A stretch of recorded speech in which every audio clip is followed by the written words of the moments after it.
Miss আর্থ বাংলাদেশ বিজয়ী অভিনেত্রী মেঘনা আলমকে ডিটেনশন আইনে ৩০ দিনের জন্য কারাগারে পাঠানোর আদেশ দিয়েছে আদালত। বৃহস্পতিবার রাতে এ আদেশ দেন ঢাকা মেট্রোপলিটন ম্যাজিস্ট্রেট শেফাতুল্লাহ। এদিন রাত 10:30টার দিকে মেঘনা আলমকে আদালতে তোলা হয়। তাকে কারাগারে পাঠানোর আবেদন করে ডিবি পুলিশ। এর আগে গত বুধবার সন্ধ্যায় ফেসবুকে মেঘনা আলমের লাইভ চলার মধ্যেই তা বন্ধ হয়ে যায়।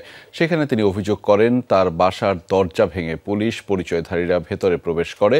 12 মিনিটের বেশি সময় ধরে চলা লাইভটি এরপর ডিলিটও হয়ে যায়।